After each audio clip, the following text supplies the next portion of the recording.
Honestly, I don't have a dog in the fight when it comes to other people's children, but I would love to tell you what I know, only because when we started looking into it this January before our son's first round of stem cells, we almost went to Panama. We were like this close. My husband lived in Panama for a few years and he speaks fluent like Panamanian Spanish. And so it would have been the easy choice, right? And so I was like, okay, like, I'm praying to God, I'm doing all the research. We interviewed over 50 different like medical clinics across the entire like world. And like everywhere in the US was like shut down or they didn't practice like correctly. They'll give you like spa levels of like stem cells and they get away with that. But anyways, as far as autism goes, it's best to always go out of the country. This is not medical advice. This is just what we learned from our parent, like being parents to an autistic individual. Okay. Anyways, beyond that, Colombia, we met with one. I don't know which one you met with. But I am having my assistant. So, I don't know. That's the hard thing. I work on TikTok Shop. I'm not making stuff from stem cell, but like I love helping people that were in our shoes that were like super desperate, kind of like we were, because all we got were Panama ad after Panama ad after Panama commercial after Panama. It was like the only place that did stem cells, and we're like, okay, we have to go there. And we like the day of the deposit is when we backed out and decided to go to India.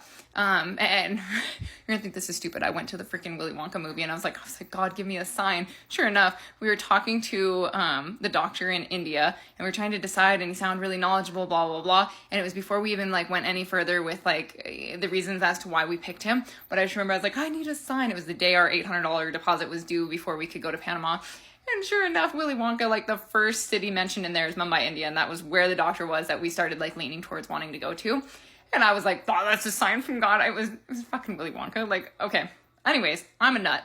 Anyways, upon further research and talking with the doctor and like interviewing all these other medical boards, please take note that a lot and like majority of the ones that we interviewed, they all recommend cerebral spinal fluid injections and IV injections. Reason being, if your child, which I don't know if you're familiar with the MTH, or I don't know, they call it the mother effer gene. You know what I mean? The one that like folic acid or folate acid, it has like an issue processing, blah, blah, blah, blah.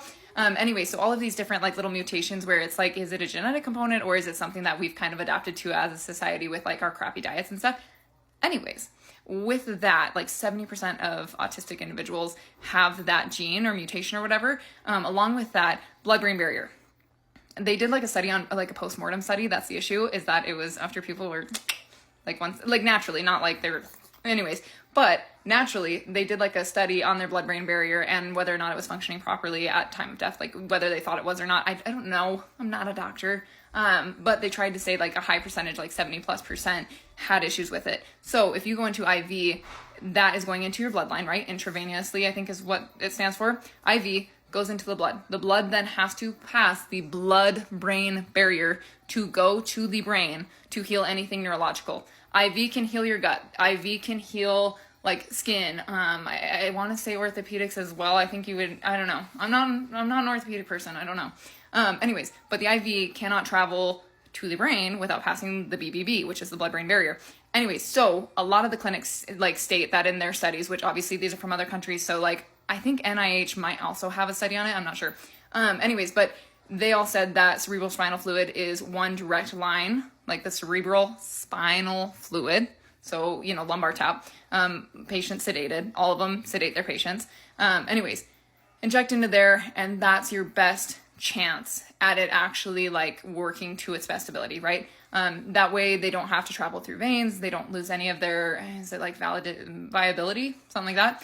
Anyways, we chose India. India's really hard to get to. India's expensive to get to. But it's probably one of the most affordable places to get it done. But right now, our second round, we're going to try Mexico. Reason being, when we take the flights into the account, it's almost like a lateral, just because Mexico is so much cheaper to get to for us here in the States. And so if you're not from the, States, it might be different. Anyways, I made a spreadsheet. Well, actually, my assistant made a spreadsheet because it doesn't really make us money. So it's like kind of a hard thing to make her like stop all the stuff that she's doing on my other platforms.